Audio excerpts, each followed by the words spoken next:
de iniciar a gravação e compartilhar a tela com vocês. Aí aqui, pessoal, vocês conseguem ver, né, as 15 respostas, que foram os 15 alunos que realizaram a atividade. A nossa turma só tem os 15 alunos mesmo, então, até dar os parabéns, né, que todos conseguiram realizar a atividade.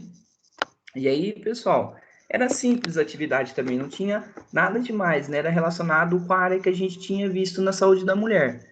Então, primeiro, quais são os tipos de incontinência urinária?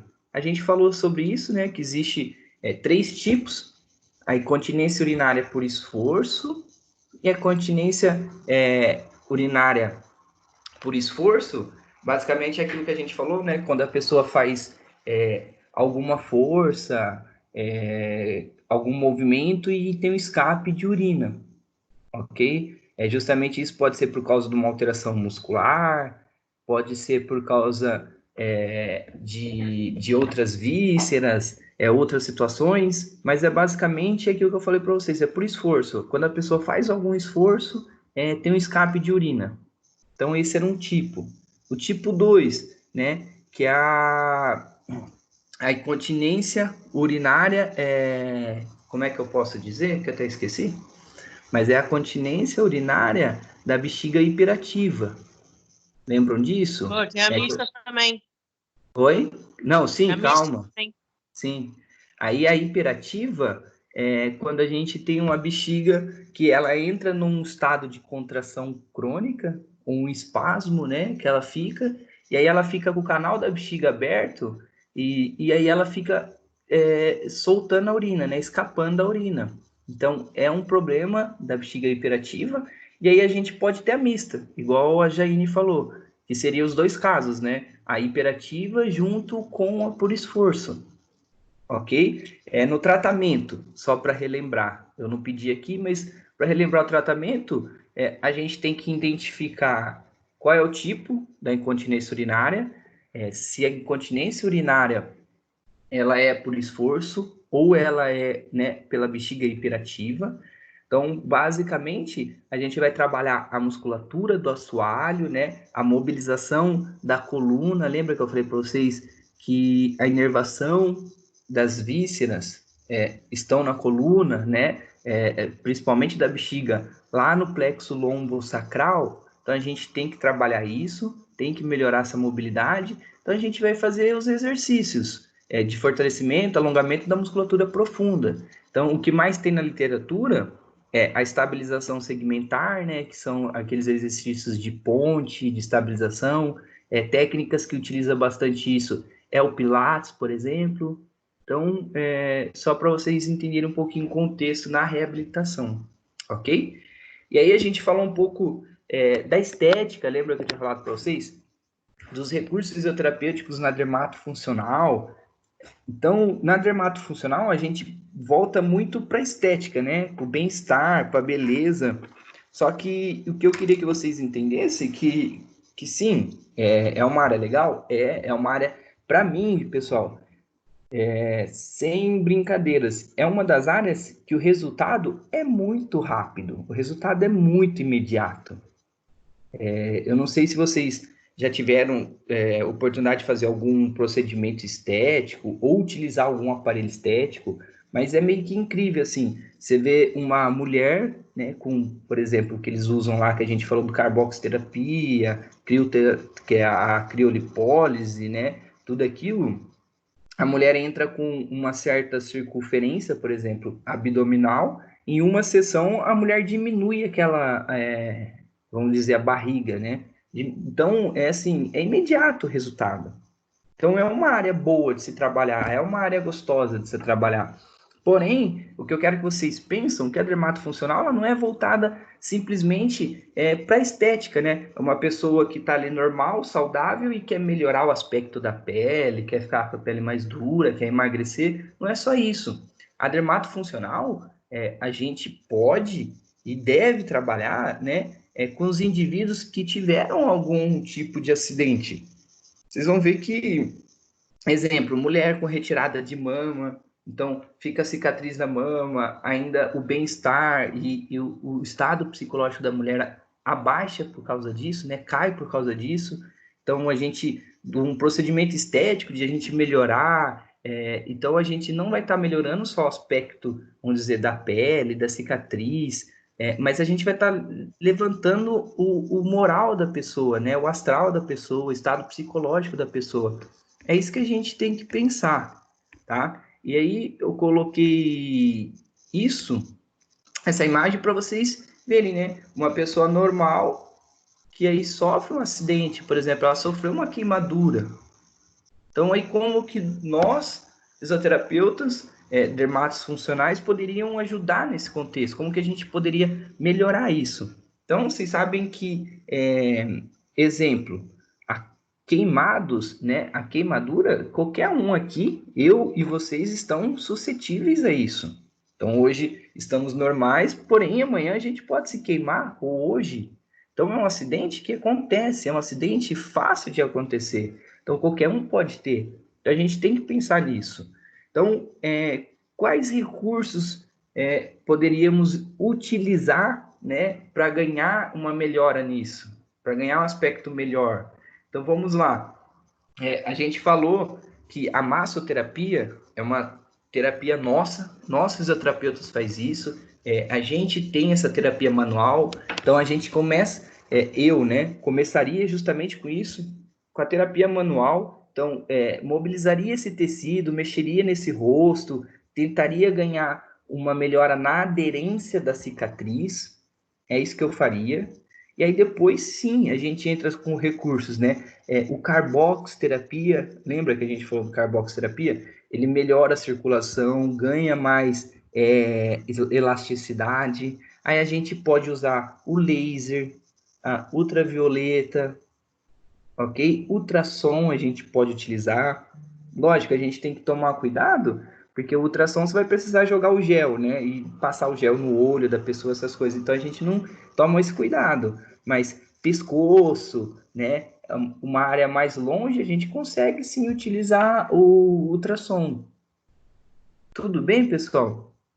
É justamente com aquele intuito, lógico. A dermato funcional, talvez ela não vai devolver assim, né, a pessoa. Mas a gente pode sim melhorar o aspecto, melhorar a pele, diminuir um pouquinho essa aderência, ganhar, como é que eu posso dizer, mais fibras novas de colágeno. Então, o aspecto, né, a gente consegue melhorar também. Então, é isso que eu quero que vocês entendam, ok? Tudo bem, pessoal?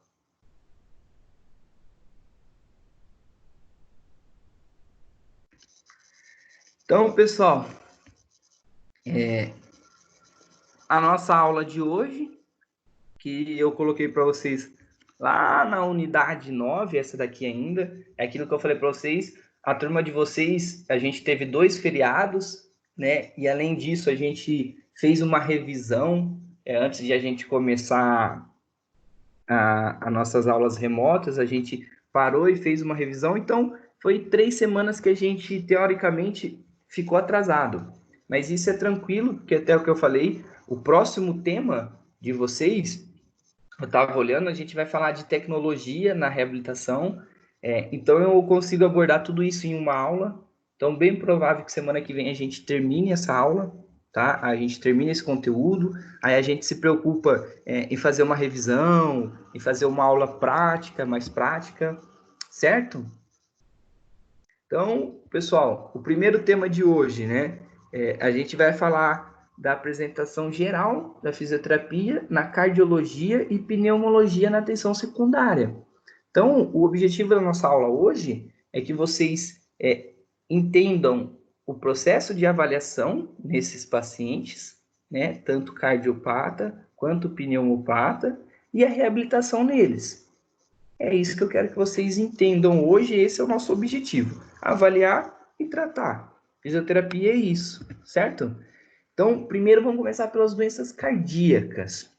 As doenças cardíacas, né, ou as doenças cardiovasculares, Quando a gente fala cardiovascular, engloba um monte de doença, não uma só, não é só um problema cardíaco, é qualquer problema vascular. Exemplo, o AVC, ele é um problema cerebrovascular. Então, o AVC, ele é considerado também uma doença vascular, mas só que, consequentemente, com déficits neurológicos. Aí, por isso que ele entra classificado como uma doença neurológica, mas ele é oriundo, né? Ele ocorre justamente por causa de uma alteração vascular. Tudo bem? Então, as doenças cardiovasculares, pessoal, elas são consideradas as principais causas de morte no mundo, em todo o país. Então, as doenças cardiovasculares são as que mais matam, ok? Além disso, né, algumas pessoas que sobrevivem, as pessoas que sobrevivem a um evento cardiovascular ou uma alteração cardiovascular, muitos ficam com uma funcionalidade alterada. Exemplo, a capacidade física do indivíduo, ela vai diminuir, né? O desempenho, vai diminuir a mobilidade. Então, consequentemente, esses pacientes que sobrevivem ao evento cardiovascular ficam com uma qualidade de vida menor, mais baixa, uma qualidade de vida ruim, vamos falar assim, tá?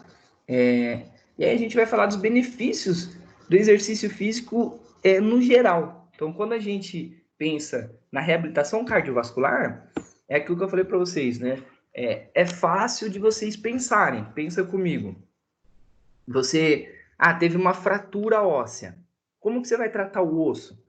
Você vai lá, vai mobilizar, vai fortalecer, vai alongar, vai usar um recurso lá, sei lá, ultrassom, laser, você vai favorecer a cicatrização, a formação de uma nova célula óssea, fortalecimento muscular, é isso que você vai fazer. Agora, pensa, como que eu vou tratar o meu sistema cardiovascular? Como que a gente trata o sistema cardiovascular? O que vocês acham?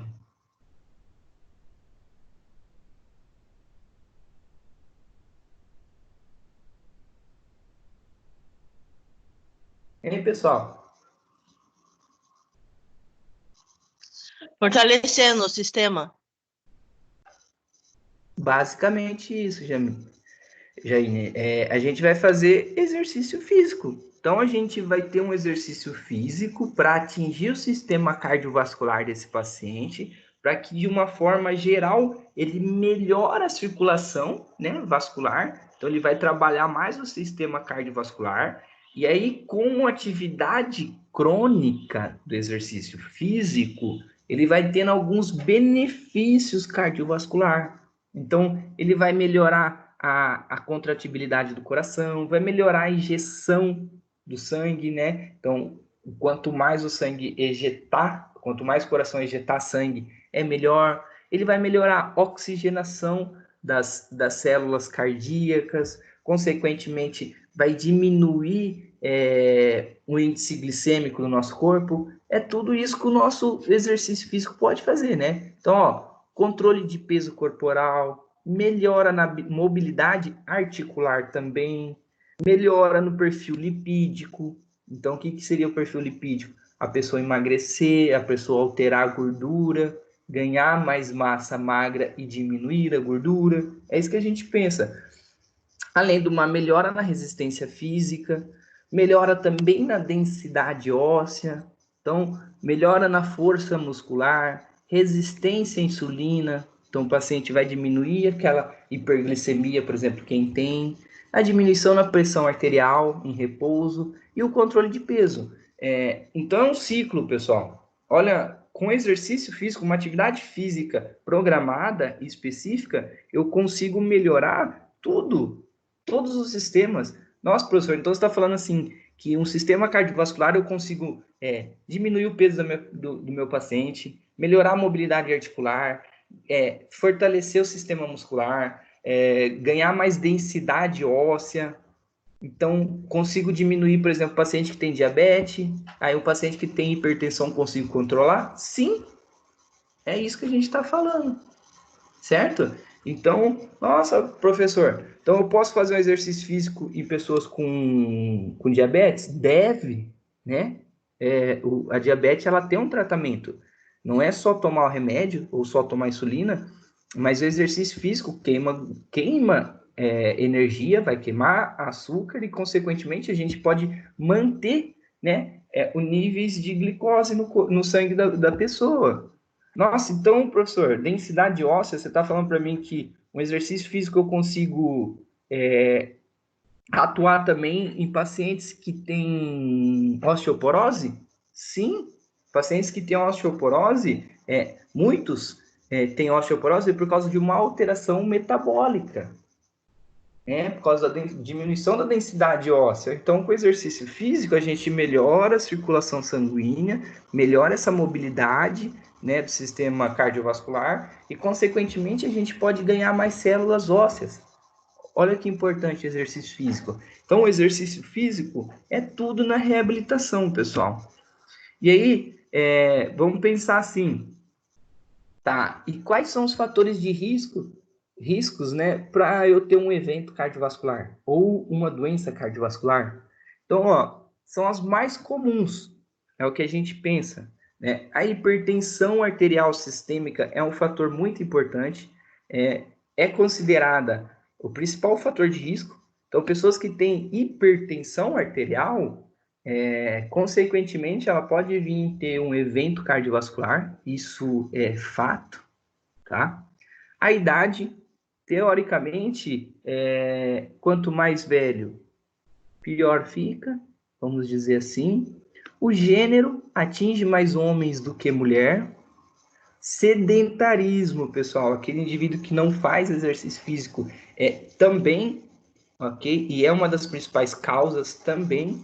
A má alimentação, vocês já sabem disso, principalmente uma dieta rica em sódio, ela pode vir alterar a pressão arterial e pode vir alterar o sistema cardiovascular, vamos pensar assim. A obesidade justamente por ter uma distribuição lipídica errada, então o paciente que tem muito acúmulo de gordura, né? Aí é aquele paciente que vai ter que fazer cateterismo, aquele paciente que pode sofrer um ataque isquêmico do coração, pode ter uma embolia, pode ter trombose. Então, a obesidade é todo esse problema.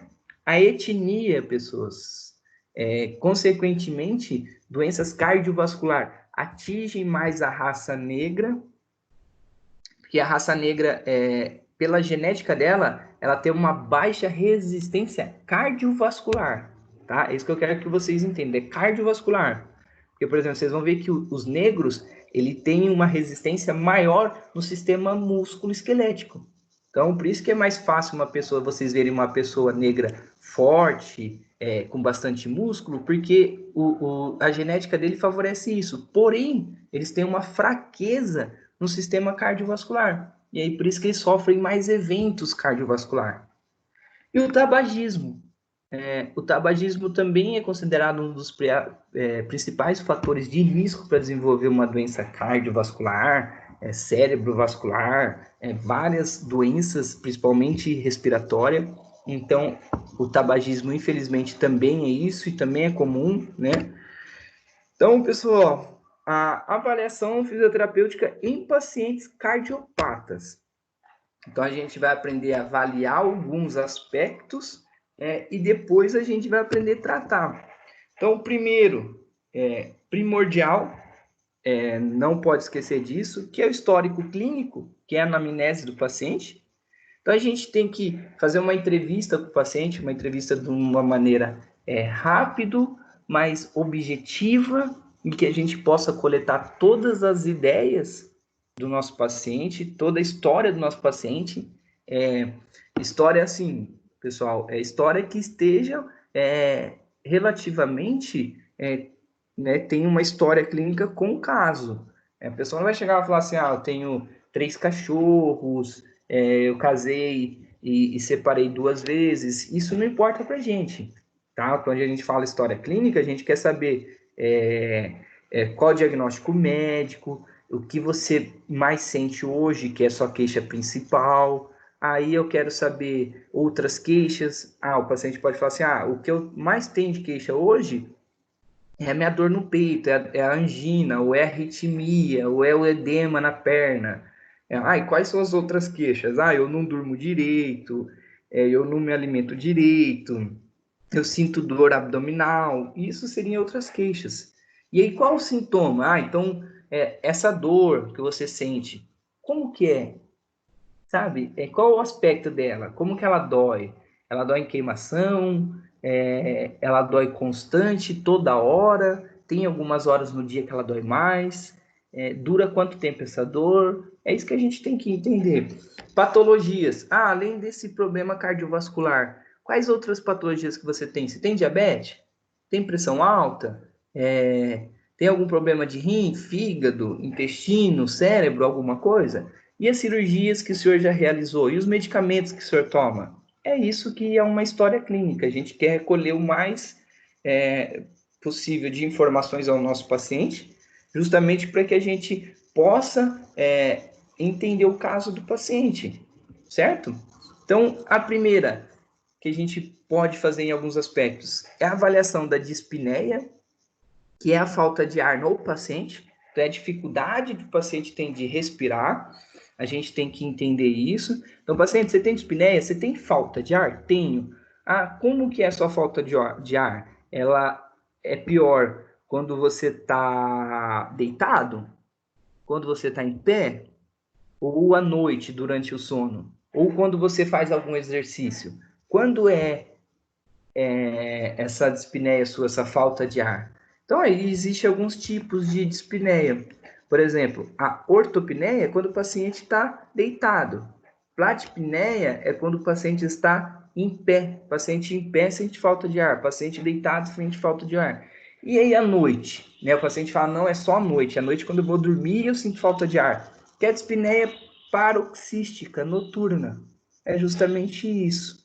Tá? E é importante a gente saber para a gente tratar, né? O paciente que sente à noite, ok, mas agora o paciente que sente quando está em pé, aí como que você vai trabalhar com ele? Prefira trabalhar mais sentado.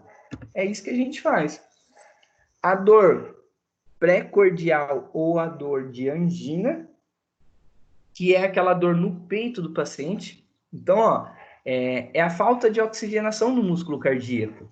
Então, a célula cardíaca, além de o coração ir lá e bombear sangue para o resto do corpo, o coração ele precisa de sangue. Então, ele precisa de ser oxigenado, tá? Então, quando há uma falta de oxigênio no coração, o que acontece?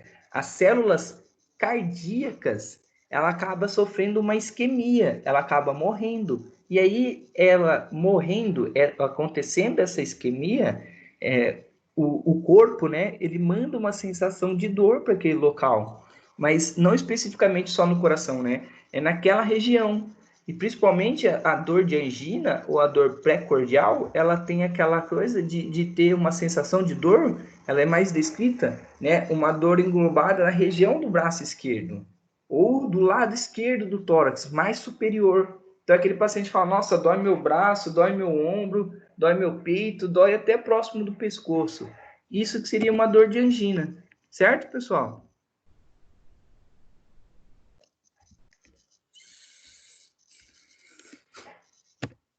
Palpitações. O paciente fala, eu sinto meu coração acelerado, eu sinto meu coração, eu sinto uma palpitação, às vezes eles falam isso mesmo, que é o batimento cardíaco acelerado, pessoal. Então, é uma forma e o ritmo normal ou fora do normal, vamos colocar assim. Então, a principal, é uma queixa normalmente apresentada em todos os pacientes que têm arritmias cardíacas. Então, o paciente que tem arritmia cardíaca, ele tem essa sensação. Fala, nossa, meu coração, eu sinto ele trabalhando errado, sabe? Eu sinto palpitação, eu sinto essa alteração cardíaca. Seria isso uma palpitação. Então, é importante a gente saber se o paciente também tem isso. Uma outra avaliação que a gente deve fazer, avaliação de edema. Então, os pacientes com alterações cardiovasculares ou com doenças cardiovasculares, consequentemente, eles podem apresentar o edema, justamente para alteração cardiovascular, né? Se ele não tem uma circulação cardiovascular correta, ele pode apresentar, sim, um edema, um acúmulo de líquido ou de extravasamento para esse espaço intersticial que a gente fala. Então, consequentemente, pela ação da gravidade, o sistema cardiovascular enfraquecido, ele não consegue fazer o retorno desse líquido, né? Vamos colocar assim. E aí fica inchado. Então, o paciente, por exemplo, com insuficiência cardíaca, que é uma falha no ventrículo esquerdo, né? Causado justamente por aumento da pressão dentro do sistema venoso. E aí, vamos lá. O sistema venoso meu, ele fica com uma pressão maior. Então, essa pressão maior no sistema venoso, o que ocorre? Os meus vasos, eles vão inchar. Eles inchando, consequentemente, o líquido que está dentro dele, não só o sangue, não é o sangue, mas existe um líquido, né, que a gente fala, ele acaba saindo dos vasos e indo, né, para o espaço intersticial, fora dos vasos. E aí o vaso ele não consegue, pela ação da gravidade também, ele não consegue trazer esse líquido para que esse líquido seja expulsado, né? Geralmente é pelo rim, pelo fígado. Aí a gente vai lá, libera na urina, libera nas fezes, não consegue. E aí, consequentemente, é esse paciente que vai desenvolver um edema. Então, como que a gente avalia o edema? Vai lá, vê se está inchado a perna do paciente ou o braço do paciente. Então, o que a gente faz? Vai lá e só aperta. Apertou, ficou essa característica funda, e aí aos poucos ele vai cedendo e volta ao normal, é edema. Então, ó, o paciente tem edema, então o paciente tem uma alteração cardiovascular. Outra coisa que a gente pode avaliar em pacientes cardiopatas é a diminuição da capacidade de executar tarefas diárias, que é a diminuição da mobilidade funcional, aí o paciente tem dispneia, alterações vasculares, que é acúmulos metabólitos. Então, vamos lá, paciente. Você faz todas as atividades de vida diária? Você escova os dentes, se penteia, troca de roupa, sobe e desce escada, vai ao mercado, anda na rua. Aí o paciente vai falar para vocês, ó, sim, não. Eu não consigo subir escada. Por quê? Porque eu sinto falta de ar. Ou eu sinto dor. Eu não consigo subir porque eu quase morro quando eu vou subir. Falta de ar tremenda e eu não consigo fazer nada. Então, ele vai relatar isso para vocês, certo? Além disso, tem alguns testes que a gente pode fazer na clínica. O teste da caminhada de 6 minutos, o TUG teste. Então, a gente pode fazer esses testes. Avaliar a qualidade de vida do paciente pelo SF36, que é um teste simples com algumas perguntas que eles fazem, né? Consegue tomar banho? Consegue escovar os dentes? Consegue se pentear? Sobe escada, anda 10 metros, vai ao mercado, carrega a sacola? Essas perguntinhas. E aí você vai vendo o que o paciente consegue fazer ou não. Tudo bem? Outra coisa que a gente pode ter é avaliação dos sinais físicos, né, na cardiopatia. Então, o eletrocardiograma o médico faz e aí você pode ler também, tá? Outra coisa que a gente pode fazer é o teste ergoespirométrico que o paciente vai fazer. Ele faz com o médico, não é com a gente, mas às vezes ele vem com laudo. Aí o médico nos mostra, aí a gente pode ver isso, entender qual é a pressão máxima dele da frequência cardíaca, pressão arterial, frequência respiratória máxima, frequência respiratória mínima, sabe? A gente consegue ver isso para a gente saber qual é o máximo que o paciente consegue atingir e qual é o mínimo.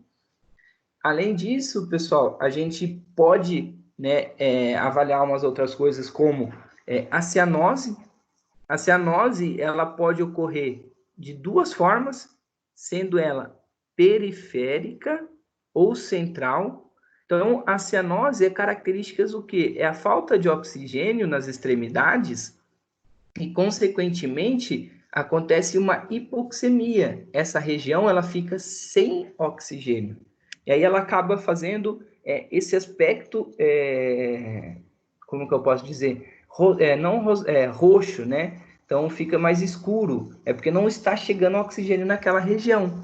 Só que aí a cianose periférica é a falta de oxigênio nas extremidades. Então, pode ser ponta dos dedos, nos pés, né? Pô, mas e aí, quando é considerado uma cianose central, é quando a gente vê a boca roxa, né? Todo mundo aqui, eu acho que já passou por isso, quando a gente está nadando numa piscina ou ia para a praia no tempo frio e ficava lá nadando e saía com a boca roxa. É por quê? Porque faltou oxigênio ali. Não que a gente tenha uma doença, mas o nosso corpo fez o quê? Para aquecer, ele mandou todo o sistema vascular, né? Todo o nosso sangue para a região das vísceras e a região do tórax, para consequentemente manter o nosso calor. E aí ele tira o sangue das extremidades, da ponta dos dedos, da ponta dos pés e na boca. Então, por isso que tem esse aspecto rosado, roxo, né?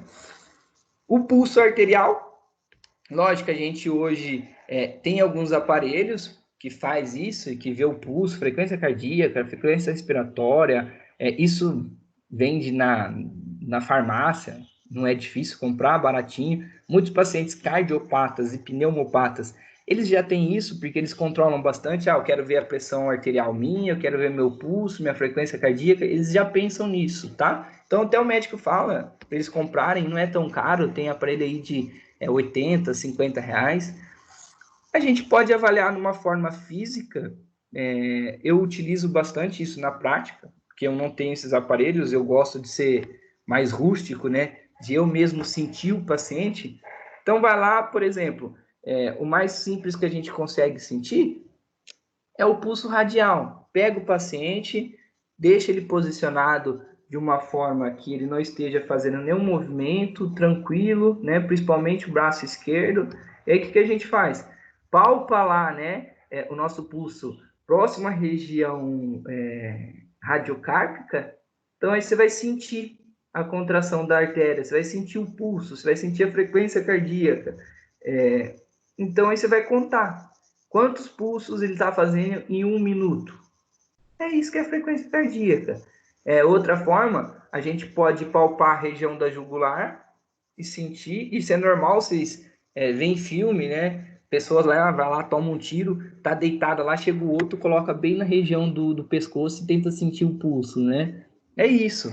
É o outro que é bastante fácil de palpar e é bem grande e é comum, é o pulso femoral. Então, você coloca na região da coxa, na parte interna, que aí a gente tem a artéria femoral. Você aprofunda um pouquinho mais o dedo e você vai sentir a artéria femoral pulsar. Aí a gente consegue imaginar quanto que o paciente tem de pulso arterial. É isso que a gente faz. Outra forma, pessoal, que a gente tem que avaliar é a ausculta cardíaca. Eu não sei se vocês já viram alguma coisa sobre isso, mas a ausculta cardíaca são as bulhas, né? Ou a bulha. O que seria a bulha? É o batimento do nosso coração. A gente escuta. Se você colocar a mão aí no seu coração, você vai sentir ele bater. É isso que a gente vai avaliar. Porém, só que com estetoscópio, né? Vocês verem que o estetoscópio tem alguns que tem a parte maior, né? Que é mais arredondada, aquela parte maior, que é o diafragma do esteto. A gente avalia a parte pulmonar. E aí, se você virar no outro lado, ele tem um diafragma, né? Uma outra região menor. Que essa região menor, geralmente, ela é utilizada para ausculta cardíaca.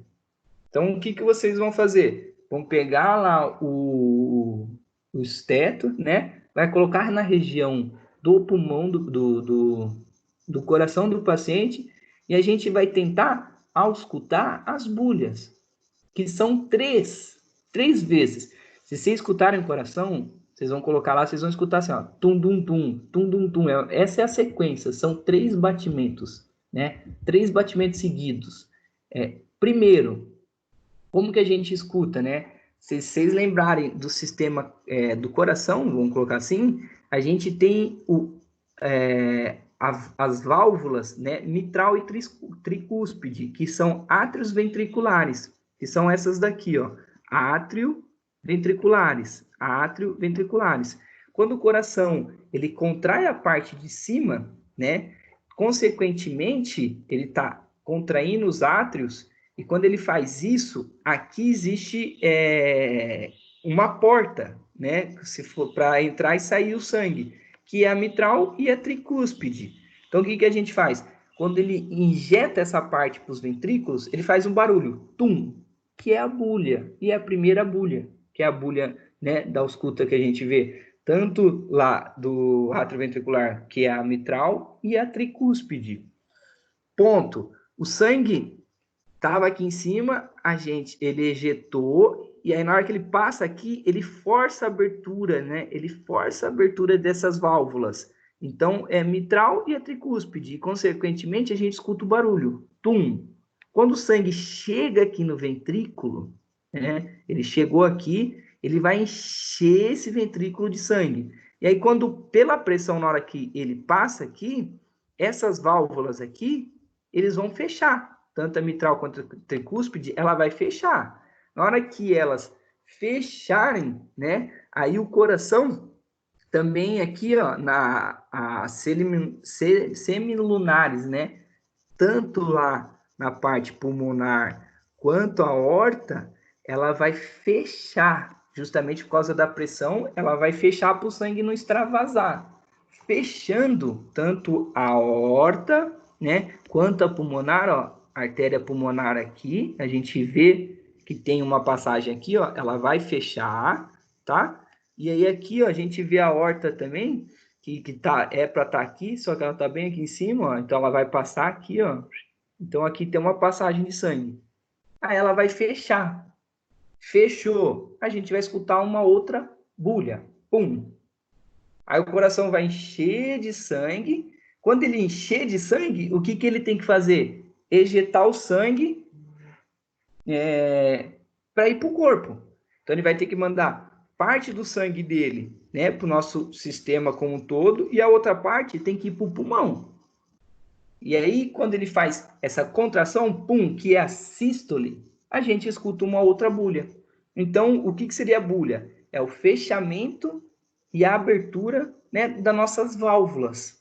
Tanto a mitral e a tricúspide, quanto a aorta e a pulmonar. Olha que lindo o coração, né? Então, a gente vai escutar tum, tum, tum, tum, tum, tum, só que isso de uma forma mais rápida. Eu estou escutando meu paciente, professor. Eu não estou sentindo os três. Lógico, é difícil a gente não ter experiência e avaliar isso. Mas, se isso acontece, seu paciente tem alguma alteração cardíaca.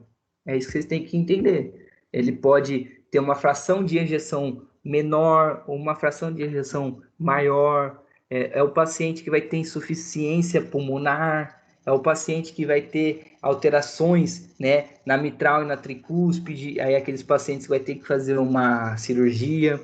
Então, isso que eu falo, é difícil a gente pegar um paciente desse na clínica, porque geralmente quando o paciente tem alteração nisso, são pacientes muito graves, então são pacientes que vão passar por uma situação cirúrgica, tá? Mas lá, por exemplo, quem for trabalhar com neonato, bebê nasce recentemente, às vezes ele não consegue ser avaliado por isso pelo médico. Mas aí na hora que você estiver avaliando lá, né, e tratando ele, você tem a obrigação de estar escutando ele, tanto pulmonar quanto cardíaca. E talvez você consiga sentir isso e aí orientar o médico. Ó, eu senti uma alteração cardíaca, será que a gente pode fazer uns exames? O médico vai fazer, tá? Quando é bebê, o médico faz, justamente que eles têm mais medo, assim, ainda mais se ele não avaliou corretamente.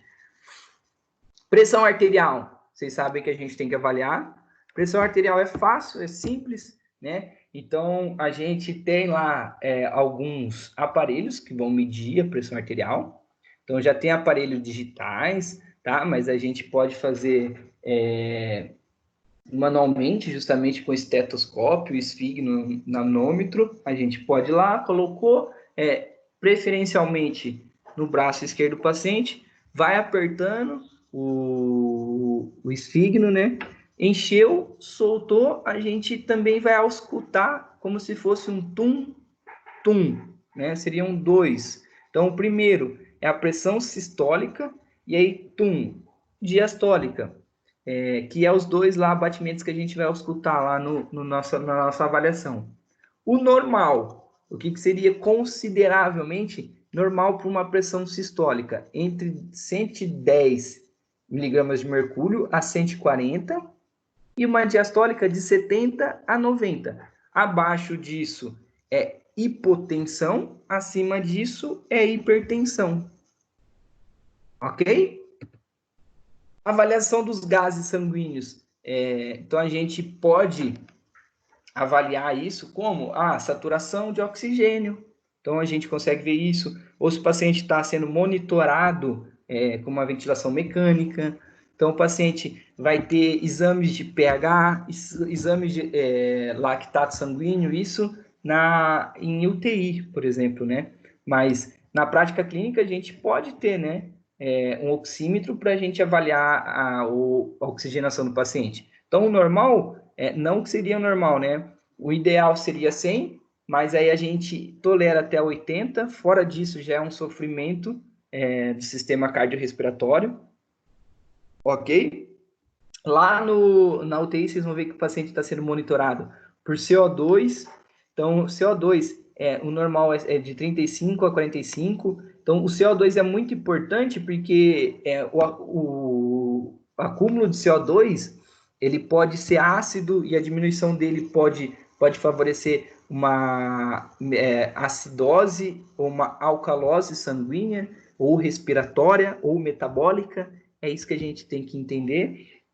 E aí, consequentemente, pode alterar todo o paciente. Então, por isso que mede o pH do paciente vai estar constantemente sendo medido, tá? E o nível de lactato sanguíneo também. O lactato é como se fosse a fadiga do sistema cardiovascular, vamos colocar assim, tá? Outra coisa, esse daqui é o sistema mais utilizado em terapias intensivas, que é SANGANS, né? Que é os catéteres da artéria pulmonar, justamente para a gente ver se o paciente tem sofrimento ou uma hipertensão pulmonar. O catéter vai ser colocado dentro da artéria pulmonar e ele capta a pressão na parede da artéria pulmonar.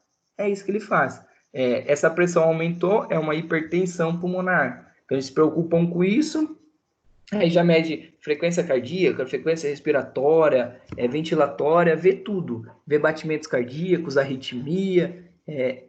Na terapia intensiva, a gente consegue ter um monitoramento do paciente completo. Certo, pessoal?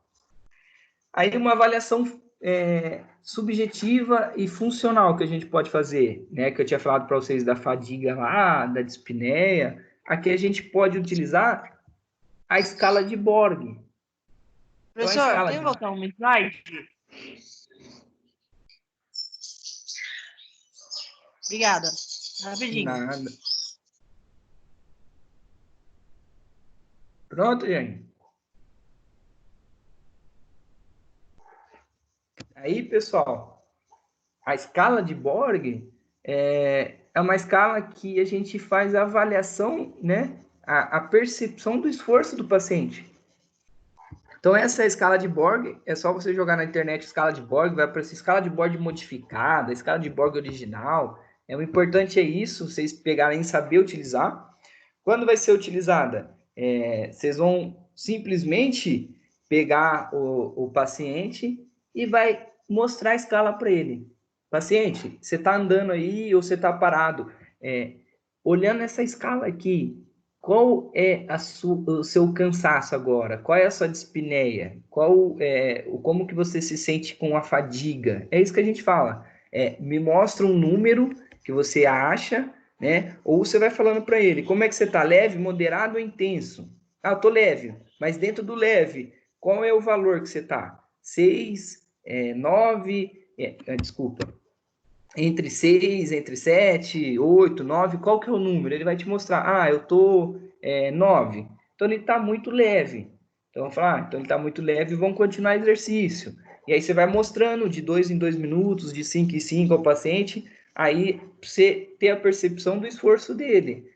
O ideal seria que ele não cansasse muito para a gente atingir os objetivos da nossa terapia, ok?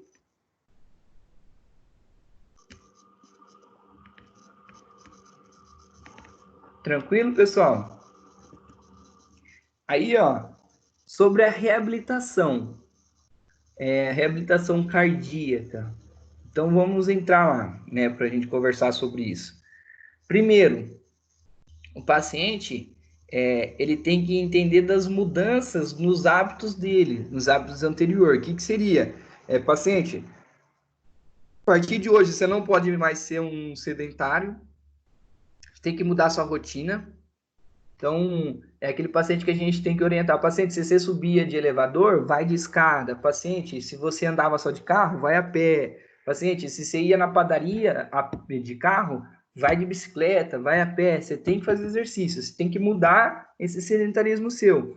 Pacientes que fumam, né, tabagista, ó, paciente, tem que cessar o tabaco. Para a gente ter um ganho na reabilitação, você vai ter que parar de fumar. É isso. E atividade física. Atividade física programada e constante. E aí a gente tem que entender das fases 1 de reabilitação, 2, 3 e 4, pessoal. Que é o que a gente vai falar hoje. Que na reabilitação cardíaca, vocês vão ver que a gente trabalha com as fases. Então, exemplo. A fase 1 é a fase hospitalar. O paciente teve um evento cardíaco, uma doença cardíaca, uma alteração vascular. Exemplo, ele teve um ataque isquêmico do coração, vamos colocar assim. Então, um infarto, né, para ser mais simples. Teve um infarto, sobreviveu, vai fazer as alterações, vai ser estável hemodinamicamente, e aí ele vai ter que entrar no programa de reabilitação se ele quiser viver com saúde, com qualidade de vida. Então, é aquele paciente que já dentro do hospital ele vai ser incrementado na fase 1. Então, é o paciente que lá dentro do hospital a gente vai fazer exercícios de baixa intensidade e duração, que são exercícios leves, né? Como levantar, ficar em pé, andar alguns metros e voltar, o paciente ser alongado, alguns exercícios de mobilidade, fortalecimento, é isso que a gente faz. Esses exercícios devem ser realizados de 2 a 3 vezes ao dia. Ao dia. Então, paciente, vamos lá, vamos fazer uns alongamentos, fazer alguns exercícios aqui. Agora, paciente, fique em pé. Vamos dar uns passos. Senta, paciente descansa. Tal hora eu volto. Aí depois de 2, 3 horas vem outro fisioterapeuta, faz a mesma coisa. A gente tem que trabalhar isso com o paciente, tá? O objetivo disso, da fase 1, é dar alta hospitalar o mais rápido possível para esse paciente, tá? É o que a gente pensa na fase 1. A fase 2 já é uma fase ambulatorial e domiciliar. O paciente saiu da fase 1, vai para casa, e aí o que ele vai fazer? Vai fazer exercícios em casa e no ambulatório com o fisioterapeuta. Em casa e no ambulatório do fisioterapeuta. Então, a intensidade do exercício já é um pouquinho maior em relação à fase 1. Então, é o paciente que a gente tem que fazer exercício de alongamento, resistência e exercício aeróbico, tá? Justamente para que ele ganhe e aumente a sua independência funcional. E aí que a gente tem o intuito de melhorar a aptidão cardiovascular desse paciente, respiratória e muscular. Então, também é um paciente que vai fazer, só que aqui muda, né? A gente vai fazer de 2 a 3 vezes por semana. Então, como que seria isso? Paciente, vamos fazer um cronograma aqui, ó. A gente vai fazer uma fase de aquecimento. O que seria a fase de aquecimento? Vamos fazer exercícios de alongamento. Vamos lá. Aquecemos. Ok. Aí eu vou fazer o treino aeróbico com o paciente. O que seria o treino aeróbico, pessoal? É o treino de gasto energético, o treino longo, esteira, cama elástica, bicicleta, subir e descer escada. É isso que a gente quer no paciente. Por que a gente não fortalece primeiro? Porque o paciente, como eu falei para vocês, que é um paciente que tem muita fadiga, é um paciente que tem alteração cardiovascular, é um paciente que vai sentir falta de ar. Então, imagine se você faz primeiro o fortalecimento, depois ele não vai conseguir fazer o treino aeróbico. E, consequentemente, a reabilitação cardíaca, o paciente precisa de treino aeróbico. É o principal treino que ele precisa fazer. Então, fez lá a fase de aquecimento, paciente, agora, ó, você vai andar 15 minutinhos na esteira, 15 minutinhos na bicicleta e a gente vai fazer 10 minutos pulando lá na cama elástica, no bungee jump, né? Ou no jump, né? Ou subindo e descendo escada. Fez isso, agora, paciente, a gente vai fazer um treino de fortalecimento. Membros inferiores, membros superiores. E aí, paciente, aí a gente vai fazer o desaquecimento.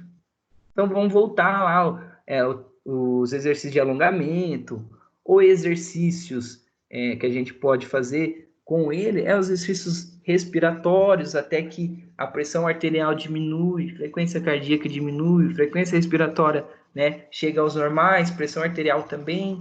É isso que a gente quer. Conseguiram entender a situação?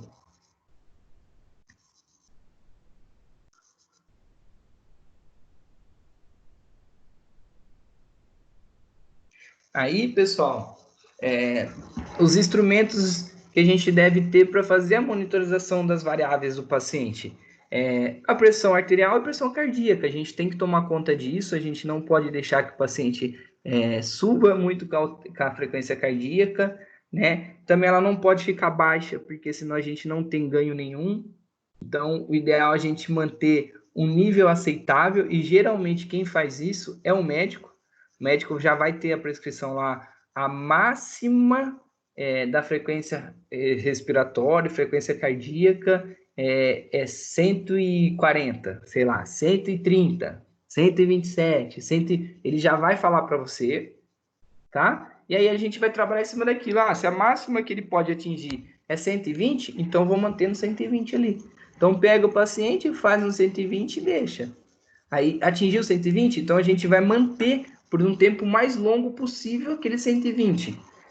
30 minutos na esteira, ele fica ali os 30 minutos bonitinho no 120. Opa, é isso que a gente tem que fazer. É isso que a gente tem que manter, tá? E o objetivo da fase 2 se da fase 1 era ganhar alta hospitalar, na fase 2 é que esse paciente retome as atividades dele social e de trabalho normalmente, que ele volta a ser um cidadão normal, vamos dizer assim.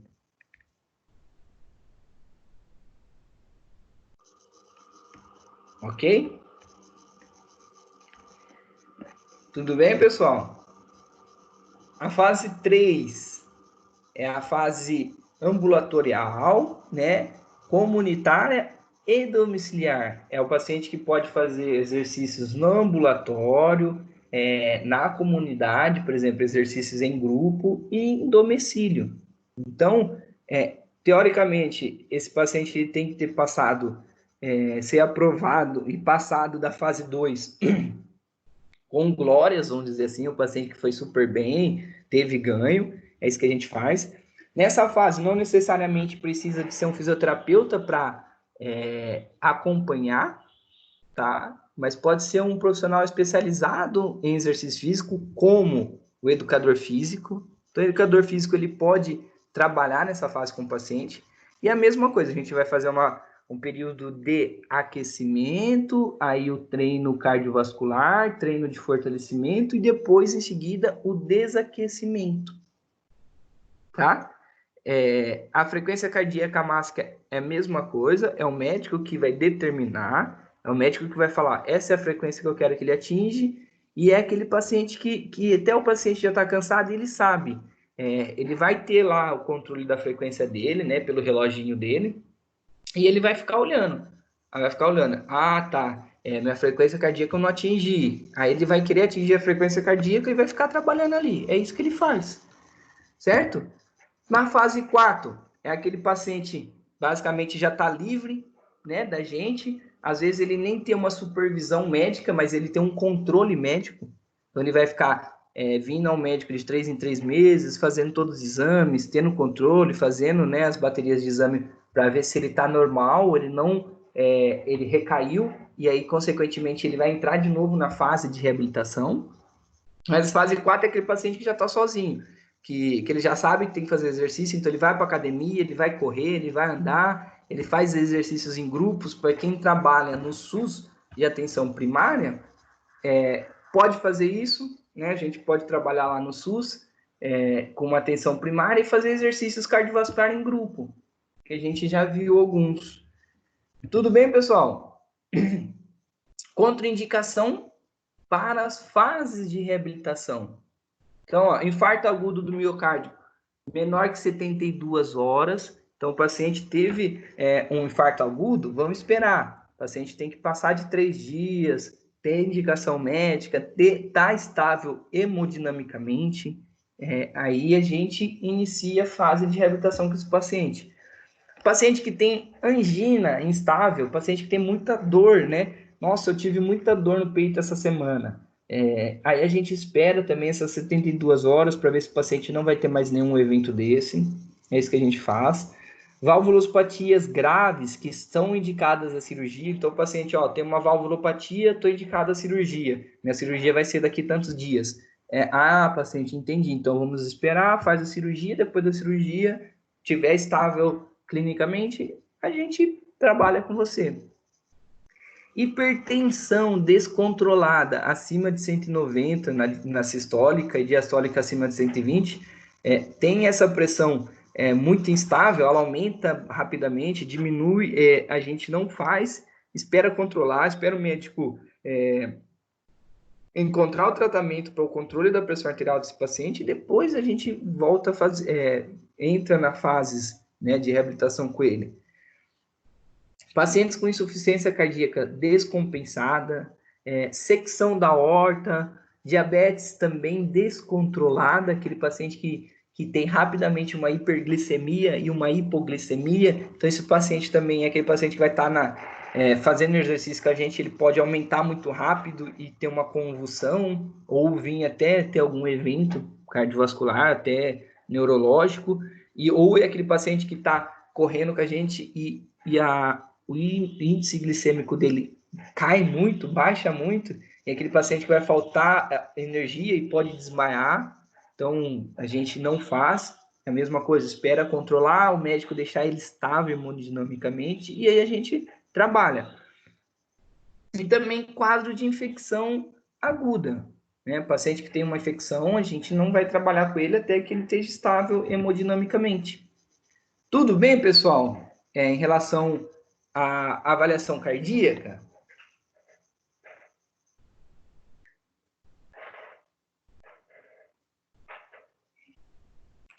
Tranquilo, pessoal? Tá todo mundo aí? Pessoal? Eu estou, professor. Prestando atenção na aula. Tá. Arislander, eu tenho uma experiência, assim, de longa data de cardiopata, né? Com a reabilitação. Assim, por ser na família. E a diferença que faz uma reabilitação, porque foram vários episódios de infarto ao longo dos anos, de AVC, aí depois foram 2 PCR que ele teve, mas a capacidade que tem uma reabilitação cardíaca, ela é absurda. O caso dele, ele foi levado até para congresso, da capacidade de ter uma fração de ejeção muito baixa, mas a reabilitação deu condição para que essa fração de ejeção não interferisse na qualidade de vida que ele tinha, porque a reabilitação conseguiu suprir, né, ajudar ele a suprir essa demanda cardíaca, né, da função do coração. É muito legal. É coisa que o remédio, só o remédio, a parte medicamentosa, porque é para o resto da vida, só a parte medicamentosa não oferece o que a reabilitação oferece. É muito bacana, é muito legal. Nossa, é o que eu falo. É incrível, assim. Eu tive o prazer, no meu estágio eu fiz, trabalhei com alguns pacientes assim, mas é muito show. É uma área assim, não tem tanto profissional, vou falar bem sério para vocês, não tem tantos profissionais, porque é uma área que, na teoria, é muito difícil você estudar a fisiologia cardíaca, a fisiologia do sistema respiratório, fisiologia do sistema cardiovascular. Trabalhar com isso é muito complicado de estudar, porque é muita coisa, mas ao mesmo tempo é muito gostoso, assim, de você saber tudo isso e você estudar a fisiologia do exercício. A primeira opção que eu tinha como uma pós-graduação era fisiologia do exercício. Eu queria fazer fisiologia do exercício. Só que, assim, o grande problema, não um grande problema, né? Mas os profissionais fisioterapêuticos que fazem fisiologia do exercício acabam indo para a área desportiva, né? Porque a gente quer melhorar o desempenho de atletas, é mais fácil. Mas a parte de doentes, assim, a gente não trabalha. Mas, assim, é incrível porque, assim, os pacientes, eles sentem muita melhora. Eles sabem disso. Porque é aquilo que eu falei, gente, parece besteira a gente falar que tem uma angina, né? Uma dor característica de angina, ou uma dor pré-cordial, ou uma fadiga, né? Uma falta de oxigênio, falta de dificuldade de respirar. Para a gente isso é normal. Mas para o paciente é muito complicado. E aí, quando ele entra num programa de reabilitação, e aí ele começa a fazer o programa de reabilitação, ele sente uma melhora muito rápido. E ele sentindo essa melhora, ele consegue, e ele mostra, e ele fala, e ele não fica sem mais. Ele consegue falar, ó, eu não posso ficar sem a reabilitação. Porque quando eu fico um pouco sem ir, eu me sinto mal. Então, é muito show. Professor, a fisioterapia muda a vida de todo mundo. Mudou minha vida, mudou meu jeito de pensar. Eu sou muito grata à minha fisioterapeuta que fez ela por mim. Dei trabalho para ela. Agora estou sentindo a posição dela. Mas é isso que é interessante na nossa profissão, gente. A nossa profissão, exemplo, né? A Mariane também falou na reabilitação cardíaca. Eu entendo que os médicos, eles têm o seu, vamos dizer assim, todo o respeito que a gente tem que ter com eles têm o trabalho deles, mas eles vão estar com o paciente de vez em quando. Agora, quem vai estar ali todo dia com o paciente, ou pelo menos 3 vezes na semana com pacientes, somos nós fisioterapeutas. Então, a gente vai estar vendo a evolução diária desse paciente. É muito incrível isso, é muito gostoso isso. Isso é o que vale a pena na nossa profissão, tá? Eu vou ser bem sincero para vocês. Eu até hoje, eu não vi nenhuma clínica de reabilitação cardiovascular e pneumológica em todos os lugares que eu fui. Eu não vi. Juro por Deus, eu não vi. Então, assim, se vocês têm intenção de abrir uma clínica que seja diferenciada, que tenha uma coisa que ninguém faça, essa é a saída. Porque, assim, a gente está falando cardiovascular. Pneumológica, vocês vão ver que ainda não tem, né? Muita gente não faz isso. Pensa na reabilitação pneumológica, só assim, manobra de higiene bronca, expansão pulmonar, exercício respiratório, mas não pensa nessa forma geral, tá? Eu pensaria isso. Pô, vou lá, me formo em fisiologia do exercício, monto essa clínica, faço uma pós em reabilitação cardiovascular e vou tratar todos os meus pacientes. Você vai tratar paciente pneumológico, paciente com diabetes, pacientes obesos, pacientes com alterações cardíacas, sei lá, paciente de todos os tipos. E olha que gostoso, um ruim é ter profissional para isso. Que assim, uma sessão que você tem com o paciente é mais ou menos 1h30. Entendeu? Então é uma coisa que você vai ter que cobrar caro do paciente, e se o paciente tiver condições de pagar, e né, ter bastante gente trabalhando com você. Mas, exemplo, hoje eu sei que isso é essencial, as fases cardíacas é essencial, e o médico indicando, por exemplo, os convênios, eles são obrigados a pagar, né? Então, se você faz um contrato com o convênio e fala, não, a minha sessão é R$200, o convênio vai ter que te pagar os R$200. Tudo bem, pessoal? Mas, assim, uma clínica bem montadinha, né? Lógico, você vai ter que ter todos os aparelhos. Você vai ter que ter aparelho para monitorar a frequência cardíaca, a frequência respiratória, pressão arterial. você vai ter que ter kits de primeiros socorros, porque eles pedem isso, mas o kit de primeiros socorros não é só, né, curativo, esparadrapo, não é isso. Você vai ter que ter desfibrilador, você vai ter que ter maca, você vai ter que ter uma equipe responsável por um atendimento rápido de emergência no paciente, você vai ter que ter cilindro de oxigênio, mas, meu, é show de bola quem tiver uma clínica assim. É aquilo que eu falei, ninguém ainda fez porque é muito trabalhoso, mas quem gosta e quem quer uma oportunidade, pô, eu indicaria. Certo, pessoal? Tem um hospital em São Paulo, Arislander, que agora mudou, né? Era o Total Core, ele tinha um hospital que chamava Total Care, que são os tratamentos voltados para cardiopatas. Tinha um andar, só a reabilitação começou lá, só da academia, com fisioterapeuta, com um arritmologista presente, com um cardiologista voltado para a área de atividade física presente, para fazer a reabilitação dos pacientes. Então, ali era tudo monitorado. Então, você tinha um quadro de angina, você era monitorado. Você tinha um pico de pressão, era monitorado. O que acontecia bastante era queda de pressão.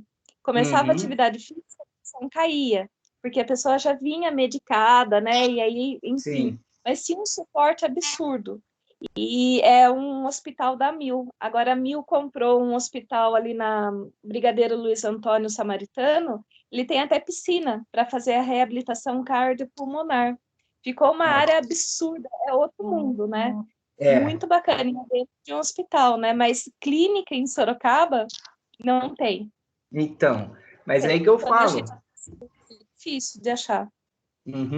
É aí que eu falo. É que, assim, no hospital, lógico, o hospital, por estar no hospital, o convênio paga, os médicos indicam, tem tudo aquilo, né? Fica mais fácil. Mas isso que eu falo, uma clínica especializada nisso, com fisioterapeutas, a gente não tem. A gente não tem, né? Talvez não pensar em trabalhar em pacientes. Lógico, a gente não vai fazer fase 1 com o paciente, a gente só vai admitir pacientes na fase 2, quem montar uma clínica.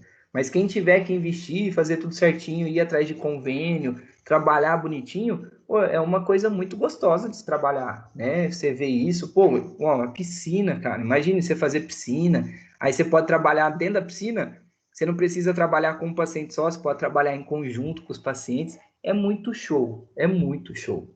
É uma sugestão. Quem quer fazer, quem gosta, é aquilo que eu falei, é uma coisa que você vai trabalhar com todos, né? Não é só cardiopatas, você vai trabalhar pacientes pneumológicos, diabetes, gente, hoje em dia, 80% da população tem diabetes e só toma remédio.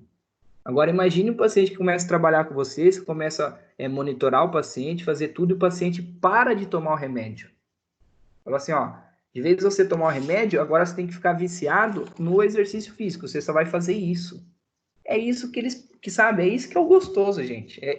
A gente mostrar, ó, tem um remédio? Tem, ok, você precisa? Precisa. Porém, se você vir comigo, se você fizer a reabilitação comigo, alguns remédios você não vai tomar mais e outros você só vai fazer o uso contínuo porque, infelizmente, é controlado. Né? Nossa, o paciente, gente, melhora. Então, é uma ideia para vocês, tá? Se alguém quiser fazer isso, tiver uma clínica, faça, gente. Monta, faça uma clínica bonitinha, uma clínica grande, vai atrás dos convênios. Hoje em dia, os fisioterapeutas trabalham muito com médico, não com médico, com advogados. Então, eu contrato advogado, fala, advogado, vamos fazer assim, eu tenho alguns pacientes, por exemplo, sei lá, tem 10, 15 pacientes que são crônicos. Eu tenho uma paciente assim, que é uma menina com AME, tá? Então, ela com AME, que é esclerose lateral amiotrófica, não amiotrófica, né? É uma doença, vamos dizer, degenerativa. Então, ela, teoricamente, o prognóstico dela era de 3 anos. Hoje, ela já vai fazer 4. Eu trabalho com ela desde quando ela tinha 2 anos, né? Já faz mais ou menos quase 2 anos que eu tô com ela. A mãe dela ganhou por ação judicial o tratamento da menina. Por exemplo, se hoje eu não faço isso, mas se hoje eu for lá e falar para a mãe dela que a minha sessão é R$300, a mãe dela vai ir lá no convênio e vai falar, ó, a sessão desse fisioterapeuta que eu quero, esse fisioterapeuta é R$300. Aí ela tem que pagar. Então, assim, muitos pacientes, hoje, eles trabalham com isso, né? Com advogados. Ou até mesmo você tem um advogado, você tem um paciente, vai falar assim, ó, fulano de tal tem convênio, pega ele, e aí o médico entra com uma ação contra o convênio tem que pagar. É isso que eles estão fazendo hoje. E todo mundo está ganhando, gente. Todo mundo está ganhando. Só para vocês entenderem, tem uma amiga minha que faz a especialização em osteopatia junto comigo, ela trabalha com TheraSuite. TheraSuite é super caro fazer o controle de TheraSuite. É super caro, gente.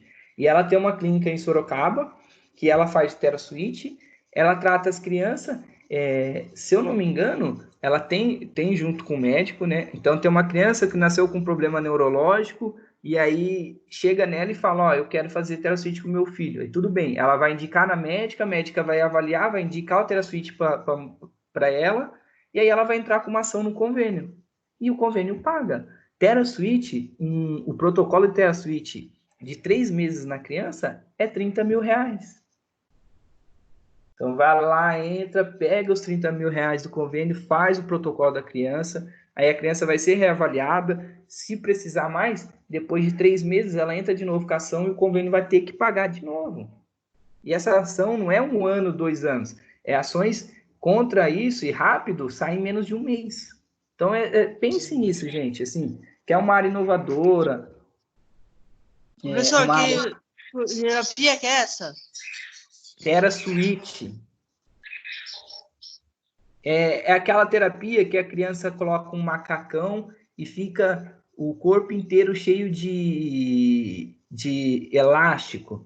Então, ela ganha, você vai ver que ela faz exercício para frente, para trás, para o lado, para o outro, faz alguns exercícios de fortalecimento, outros de alongamento, porque vai ganhando propriocepção junto com alongamento, fortalecimento. É uma terapia gostosa também, só que trabalhosa, porque um paciente você demora 2 horas numa sessão. Então, pessoal, vai pensando nisso, tá? Vão pensando em mudar, ser fisioterapeutas diferentes, fazer coisas diferentes, que é isso que importa pra gente, né? E para vocês também, porque vocês estão investindo na faculdade, não é para ser normal, né? Não é para ser comum, não é para ser um fisioterapeuta que só vai lá e colocar um aparelhinho. Vocês querem mudar a vida de vocês, como vocês acham que podem mudar também a vida de um paciente. Então, pensem diferente, sejam diferentes, tenham ideias, seguem as suas ideias e vão para cima, tá? Pessoal, agora a gente vai falar da avaliação fisioterapêutica na pneumologia, em pacientes pneumológicos. É a mesma coisa. A avaliação do paciente, a gente vai seguir a mesma base lá do cardiopata que eu falei para vocês, história clínica, anamnese do paciente, todos os remédios que ele toma, história do paciente, eventos que o paciente já teve, cirurgias que o paciente tem, outras queixas, como que são essas queixas. E aí a gente vai avaliar os sintomas respiratórios, que a gente já falou. Dispneia, que é a falta de ar. A tosse do paciente, essa tosse, ela é eficaz? Quando ele tosse, ele consegue expelir, né, jogar fora a secreção, ele tem uma tosse eficaz, a gente tem que perceber isso, tá? Porque uma tosse ineficaz pode nos mostrar que é uma fraqueza da musculatura respiratória, tá? Então, se atente a isso. A secreção, qual é o tipo de secreção? Uma secreção espessa, branca, amarelada, em pouca quantidade, em muita quantidade, é isso que a gente avalia. E hemoptise, né? O paciente tosse e aí sai na secreção a mancha de sangue, né? A gente vê isso que é considerado hemoptise. Então, nossa, se o paciente está tendo isso, pode ser que no sistema respiratório ele esteja com inflamação, que ele esteja com uma lesão do sistema respiratório, pode ser. E a dor torácica, o paciente sente dor como? Quando puxa o ar, quando solta o ar, toda hora, em alguns movimentos, é importante a gente saber, tá? Por exemplo, se o paciente sente dor quando ele puxa o ar, pode ser problema no sistema respiratório, assim, vamos dizer, na expansibilidade do tórax, ou em alvéolos, ou até mesmo em vias aéreas mais proximais, de grande calibre, né? Ou se é só quando ele faz alguns movimentos no tórax, pode estar relacionado com musculatura, né? Ou algum movimento de costela, pode ser isso. Então é importante a gente avaliar. Então, outra coisa, os exames físicos, né? A gente tem que avaliar cabeça e pescoço do paciente, ver se não tem edema, ver como é que está esse paciente, observar a respiração desse paciente. Exemplo, uma coisa que nos mostra um sofrimento respiratório, né? O paciente fazendo batimento da asa de nariz. Seria isso. É aquele paciente que quando respira pelo nariz, o nariz fica expandindo e contraindo, expandindo e contraindo. Isso mostra que ele tem ele está forçando o sistema respiratório, né? Ele está puxando muito ar. Então, ele está usando a musculatura acessória na respiração. Tá? Então, isso nos mostra um sofrimento respiratório.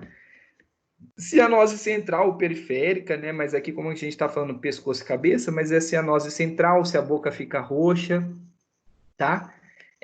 O freno labial, que é aquele paciente, DPOC tem muito isso, que ele puxa o ar fazendo bico, tá? Então, quando o paciente puxa o ar fazendo bico, isso ele diminui, vamos dizer assim, como puxar o ar na tentativa de diminuir também o esforço respiratório.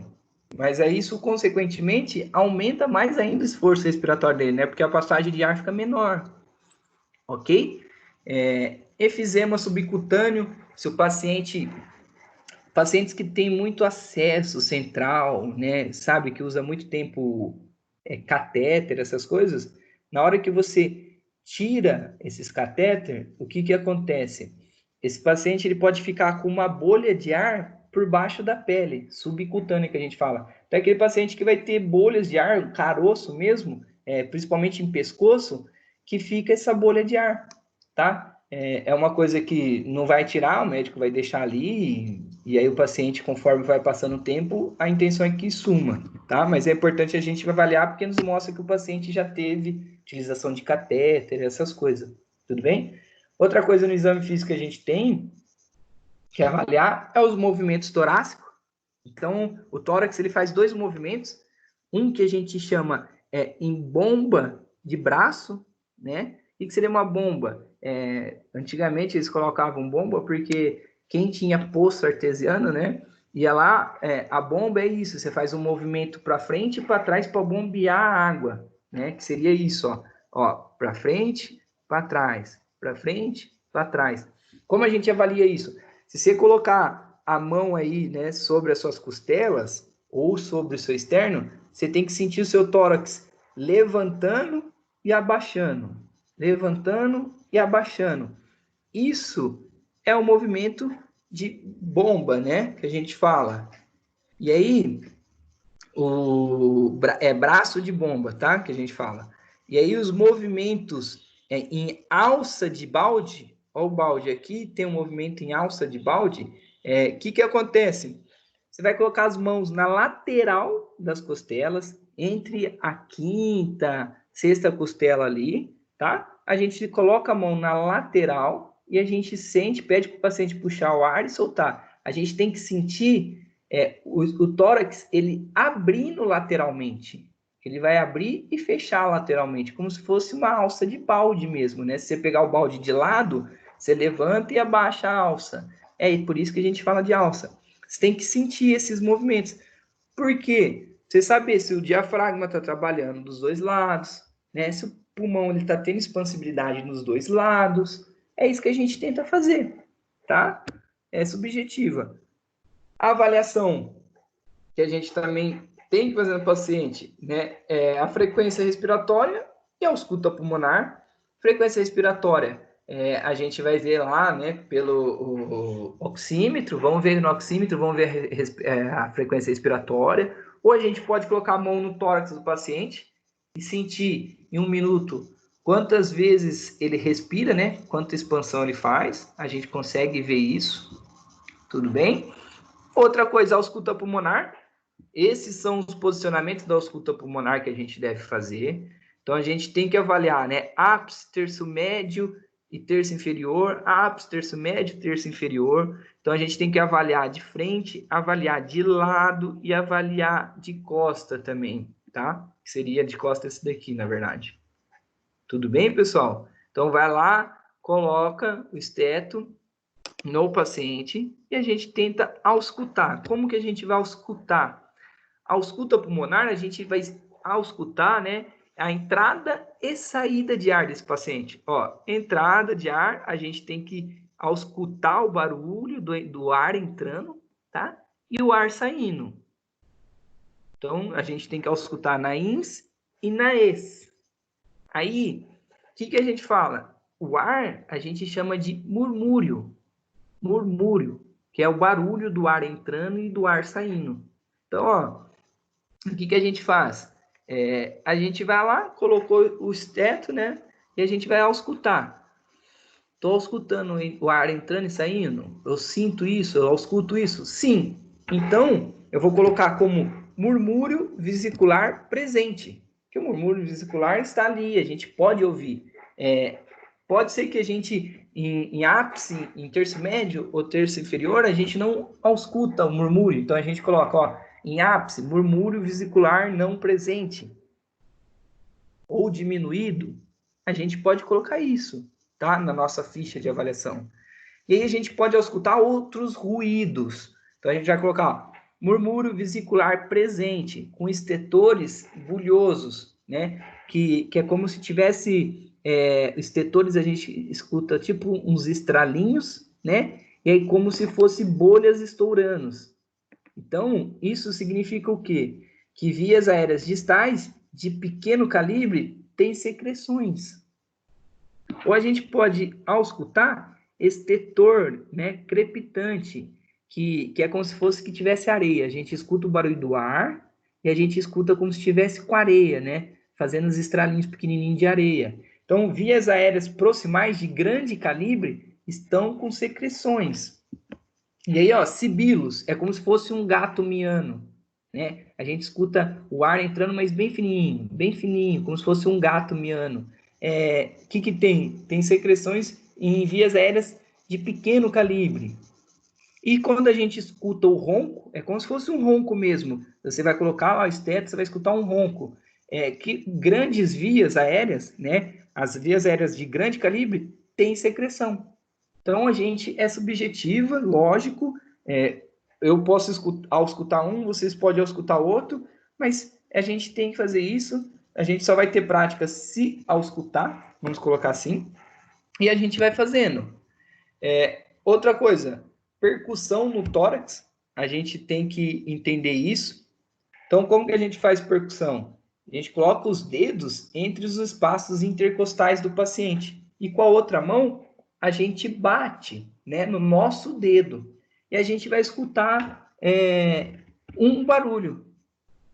Então, por exemplo, timpânico, aumento do ar, maciço, a gente pode escutar um som maciço, pode ser um derrame pleural, e submaciço, né, é normal.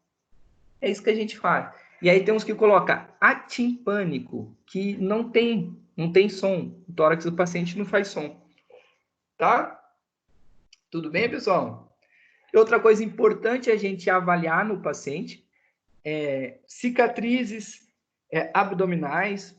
Se o paciente já teve alguma cirurgia abdominal, se teve alguma alteração abdominal. Vocês sabem por quê, pessoal, isso? Consegue imaginar?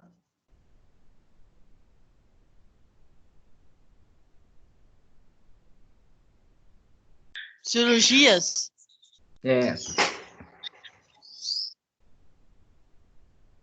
Então a gente tem que avaliar. Pode falar. Não, desculpa, pode falar, professor. É que a gente tem que avaliar o abdômen do paciente, porque isso. Se a gente encontra alguma alteração visceral ou o paciente já teve alguma cirurgia, essas aderências ou essas alterações nas vísceras, elas podem ocasionar uma alteração no diafragma. Então, às vezes, o paciente não vai ter uma alteração só pneumológica, mas ele tem uma alteração no diafragma que pode ser por causa das vísceras, ou por causa da cirurgia que ele teve, gerou uma aderência, uma cicatriz, e aí ele vai ter um comprometimento respiratório por causa disso. Então, aí não adianta vocês ficarem só tratando o pulmão, né? Vocês vão ter que tratar a víscera, ganhar mobilidade naquela cicatriz, né? Diminuir mobilidade, vamos lá, vamos quebrar a fibrose, vamos ganhar flexibilidade nessa cicatriz, e aí isso diminui a aderência e, teoricamente, o diafragma dele volta a trabalhar, e aí ele volta ao normal. É isso. Na fisioterapia, para pacientes pneumológicos, vocês sabem que a gente tem as ventilação mecânica invasiva, que seria isso em hospitais, né? O ventilador mecânico invasivo com pressão positiva, aí ele vai estar sendo monitorado. Além disso, a gente pode ter alguns dispositivos de ventilação mecânica não invasiva, que não seria pela intubação do paciente, mas por máscaras, né? Como a gente tem CPAP, PEP, EPAP, né? A gente tem a RPPI ou BIPAP, que são aparelhos diferentes, mas o que vai mudar, às vezes, é a forma da máscara. Por exemplo, o CPAP tem uma máscara, a máscara de CPAP, ele pega o nariz e o rosto. O BIPAP, só o nariz, né? O RPPI é aquela máscara inteira, que o paciente fecha o rosto inteiro. Então, é isso que a gente vai ter a diferença, lógico. Exemplo, vai depender muito do paciente. Hoje em dia, a grande maioria usa o BIPAP, que é uma máscara só no nariz, tá? E é um pouquinho mais caro, mas é o que todo mundo usa, que é só uma máscara no nariz. O CPAP é aquele nariz e boca. Tem médico que pede para que seja isso, né? Principalmente pacientes que não tem como fechar a boca, sei lá. Ou os pacientes que teve um trauma no rosto, tem uma cirurgia no rosto, pacientes que, sei lá, tiveram uma queimação no rosto, eles colocam uma máscara maior para não ter sofrimento naquela região, como a RPPI, que é uma máscara inteira. Então, ela vai cobrir basicamente o rosto inteiro, tá? Bebezinhos, às vezes, eles usam isso, né? A RPPI, porque o paciente não consegue ter a sincronização de puxar pelo nariz e soltar pela boca. Então, é isso que eles fazem. Vai depender muito do que o médico indica. Mas são técnicas de expansão pulmonar, tá? Que aumenta a capacidade residual funcional. A intenção é essa, expandir o tórax, ativar novos alvéolos que estavam colabados ou com atelectasia. Essa é a intuição. Tudo bem? Da pressão positiva. A fisioterapia em si, a gente tem que pensar não só na expansão pulmonar, mas como na remoção de secreção desses pacientes. Então, drenagem postural a gente faz, que a drenagem postural com a ação da gravidade favorece que o paciente desloque, né, a secreção e, consequentemente, caia nas vias aéreas maiores, e aí o paciente tussa, ou a gente vai lá e faz aspiração no paciente para tirar a secreção. Vibrocompressão no tórax, que é aquela coisa de você comprimir o tórax, vibrando o tórax, para descolar a secreção, né, das vias aéreas, para que ela caia nas vias aéreas de grande calibre e depois disso ela sai. Pressão expiratória, que é aquela, o paciente puxa o ar, você posiciona a mão no tórax do paciente, o paciente puxa o ar, na hora que ele solta o ar, você comprime o tórax, né? Isso é de um lado só. É aquela coisa de você acelerar o fluxo, tentar mudar isso. A tosse, ela é bem eficaz. Todo mundo que tem secreção tosse e tira secreção, basicamente isso. Terapia por oscilação oral ou frequência, que é aqueles aparelhos que a gente usa, que é o Flutter, né? Que é um aparelhinho que vende na farmácia, que o paciente vai lá, vai assoprar as bolinhas, sabe? Vocês já viram isso? Ou vai puxar as bolinhas. Isso é uma alteração no vento, né? Quando a gente puxa, no oxigênio mesmo. Então, ele vai entrar de uma forma oscilatória. Pode favorecer a remoção de secreção. Técnica de expiração forçada, né? O HUF, é aquela de puxa o ar, Soltou o ar, a gente vai forçar o tórax do paciente para ele fazer uma aceleração na expiração, o mais rápido possível. Então, puxa o ar devagar, solta, a gente comprime, para que ele faça o huff, né? Drenagem autógena, mesma coisa da drenagem postural, quase isso, né? Vai deixar o paciente lá posicionado e deixa que ele solte a secreção. Aceleração do fluxo respiratório, que é o AF, mas desse de uma forma diferente. A gente vai colocar a mão bem no começo do tórax do paciente e lá no abdômen do paciente, né, no diafragma. O paciente vai puxar o ar, na hora que ele soltar, a gente vai comprimir de uma forma crânio-caudal, né, puxando como se fosse uma sanfona. Vamos pensar na sanfona, a gente fecha a sanfona. É a mesma coisa o tórax, acelerando essa expiração do paciente. Aí, fora isso, a gente pode usar a expiração, né? Depende muito do paciente vai estar, se é pelo nariz, ou se é pela boca, ou se é pela traqueostomia, vai depender do que o paciente tem. Hoje em dia, a gente faz aspiração muito na UTI, fora da UTI, por exemplo, quem for atender home care, na clínica, essas coisas, o paciente, geralmente, ele tem algum acompanhante que saiba, né, fazer essa remoção da secreção, faça a aspiração. Exemplo, criança, a mãe geralmente já foi educada, já foi treinada para fazer aspiração. Então a mãe faz, tá? E deixa a mãe fazer, não se intrometa, né? Hipersuflação manual, que é com ambu, que é aquela, vocês já viram aquele, sei lá, em filmes, em série, aquela coisa que o paciente está na UTI, o cara fica apertando, né, o ambu lá, apertando aquela, como se fosse aquela bexiga para jogar ar no paciente. A gente pode fazer isso, né? Coloca uma máscara lá no paciente, a gente aperta o ambu rápido, a gente vai estar fazendo uma hipersuflação, numa tentativa de expansão pulmonar, de alterar a secreção. Essa é a finalidade do ambu. Além disso, a gente pode trabalhar pelas doenças, né? Doenças respiratórias, pessoal, a gente também pode fazer a reabilitação cardiovascular, e deve-se fazer. Então, é o paciente que pode entrar em fase 1, fase 2, fase 3 e fase 4, tá? Por exemplo, um DPOC, na reabilitação aguda, a gente faz isso, né? Manobra de higiene brônquica, aí expansão pulmonar, e aí reabilitação na fase crônica, treinamento muscular ventilatório, que é a cinesioterapia respiratória, a gente tem que fazer isso com o paciente. Depois, treinamento aeróbico, então a gente tem que pensar lá no aquecimento, condicionamento e desaquecimento. Então, é a mesma coisa lá nas fases de reabilitação cardíaca. E o treinamento de força muscular, fortalecimento, tanto em membro superior quanto em membro inferior, primordialmente, né? Na asma, pode-se trabalhar na fase aguda, manobra de higiene brônquica, né? Expansão pulmonar com pressão positiva, posicionamento do paciente correto, a oxigenoterapia, que é o uso de oxigênio, né? Você vai ter que regular a quantidade de litros de oxigênio do paciente, fazer tudo isso, ok?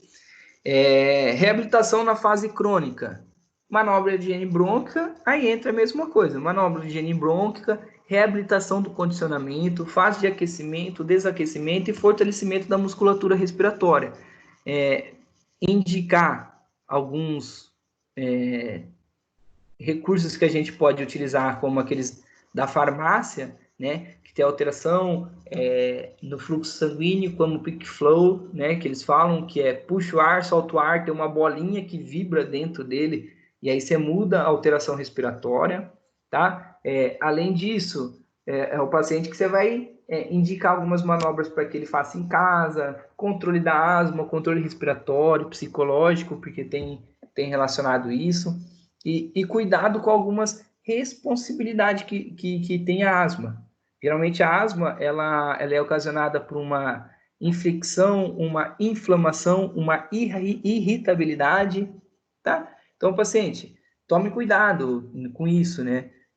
Se você tem infecção, se tem inflamação, ou irritabilidade, ou alergia, a gente tem que descobrir isso e tratar isso ou sei lá, tem alergia à poeira. Então, não deixe acumular poeira na sua casa, não fique em lugar empoeirado, para a gente não ter uma situação grave de asma, né? Não agrava a asma.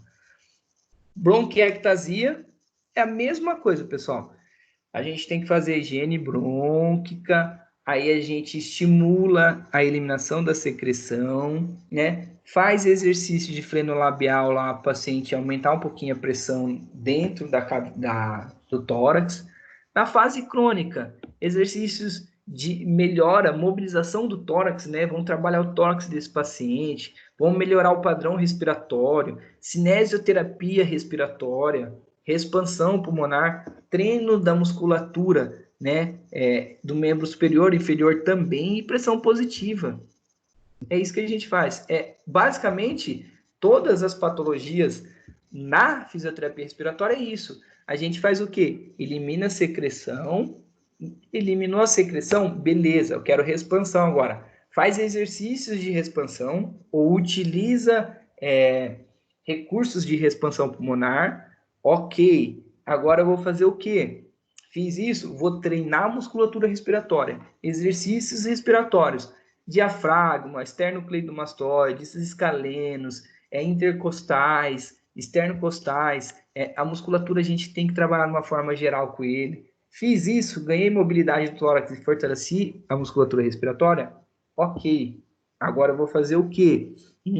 Agora vamos pensar. Eu tenho que dar um condicionamento melhor para o meu paciente. Como que eu vou fazer isso? Exercício cardiovascular. Não tem segredo. Fibrose cística é a mesma coisa, pessoal. Aí, ó, tuberculose é a mesma. Higiene brônquica, expansão pulmonar, exercícios respiratórios, mobilização do tórax e exercício cardiovascular. Ponto. Tudo bem, pessoal? Deu para entender?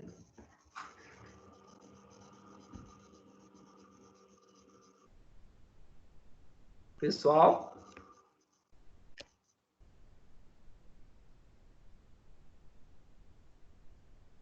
Eu não entender sim, professor. Você explica muito bem. Obrigado, gente. Pessoal, eu tenho que falar com vocês sobre a nossa atividade formativa. Vocês estão me ouvindo todos? Para eu falar? Sim. Então, pessoal, o que vocês vão fazer agora? Não agora hoje, né? Vocês podem fazer hoje, lógico. Mas a atividade formativa de vocês, que eu quero que vocês façam. Eu vou colocar, preste bem atenção, tá? Eu vou colocar um link lá no AVA, onde? Unidade 1, aula 1, igual de sempre. A mesma coisa, tá? Coloquei lá. Eu vou colocar um link de uma atividade do Google Forms. Fica muito mais fácil que vocês vão me enviar essa atividade. Eu sei quem fez, eu recebi, vou lá, dou a nota. Ponto. O que vocês vão fazer? Eu vou descrever lá, tá? Mas vocês vão fazer assim. Eu quero que vocês façam um caso clínico, ou de um paciente cardiopata ou pneumológico ou pneumopata. E aí vocês vão falar do que eu quero que vocês façam? Da reabilitação. Então, eu escolhi um paciente cardiopata, supondo, vamos lá, Arislander, tantos anos, paciente sofreu um ataque isquêmico do coração, né, ou teve, sei lá, qualquer coisa do coração, foi indicado as fases de reabilitação cardiovascular. No exame físico, o paciente apresenta cansaço, né, pela escala de Borg tal, sei lá, vocês podem colocar edema nos membros inferiores ou superiores. Vocês podem inventar isso, conforme a gente falou ali, tá? Professor, Angina. posso colocar uma criança com asma? Pode Obrigada. colocar. Aí vocês vão colocar lá tudo certinho, ponto. Aí, como que você faria na reabilitação com esse paciente? Na fase 1, aí vocês vão ler o material que eu coloquei para vocês, vão procurar na internet e vão fazer a fase 1. Na fase 1 eu vou fazer isso com o meu paciente, tantas vezes por dia, tantas vezes na semana. Ponto. Fase 2, eu vou fazer isso, tantas vezes por dia, tantas vezes na semana. Ponto. Fase 3, fase 4, é a mesma coisa. Eu escolhi uma criança com asma, igual a Jaine. Então, você vai colocar lá, caso clínico do paciente. Paciente assim, passou por isso, toma esse remédio, fez isso, faz aquilo, não sei o quê. Reabilitação e avaliação. Na avaliação, ele tem isso, encontrei isso na avaliação fisioterapêutica. E a reabilitação, vou fazer assim. Vou fazer remoção de secreção, controlar a respiração, pressão positiva, e aí o treino de condicionamento. Aí eu vou fazer no treino de condicionamento, sempre eu vou fazer aquecimento, fortalecimento, treino cardiovascular, fortalecimento da musculatura, do membro inferior superior, e depois o desaquecimento. Eu quero que vocês façam isso, para vocês terem uma noção de um caso clínico, e já ir aquilo, objetivo e tratamento. Tudo bem, pessoal? Vocês acham que conseguem fazer? Tudo. Para quando é, professor? Aí, o que eu vou falar para vocês? Para a semana que vem. Porque a outra eu deixei 14 dias, mas essa eu vou deixar para a semana que vem para a gente já corrigir e já ir se encerrando, porque o nosso semestre está acabando. Né? Se vocês forem ver, a gente tem mais 3 semanas aí de aula, contando com a prova. Nossa. Porque a gente já está no final, o nosso semestre, Jaine, teoricamente, na semana, eu acho que do dia 10, é a prova. Aí quem passou, passou. Quem não passou, na outra semana, é a segunda chamada e depois... É o exame. Então, assim, já acabou o semestre, passou rápido. Passou rápido não, né? Demorou um pouquinho até depois dessa pandemia. Tranquilos? Dá para vocês fazerem? Dá sim, professor. Tá? Então, pessoal, o que eu vou pedir para vocês? Até semana que vem. Semana que vem, sexta-feira, eu fecho lá, a gente corrige juntos aqui, já lança a nota e bola para frente. Pode ser? Pode sim. Então, pessoal, eu vou colocar lá o link, mas vão preparando no Google, como é que fala? No Word separado, depois você só copia e cola lá no link, ok? Pessoal, bom final de semana, qualquer coisa me avise, tá? Obrigado pela paciência de vocês, desculpa aí qualquer coisa e até semana que vem. Até, professor. Obrigada, professor. Bom final de semana. Eu que agradeço, muito obrigado. Bom final de ano para todo mundo aí.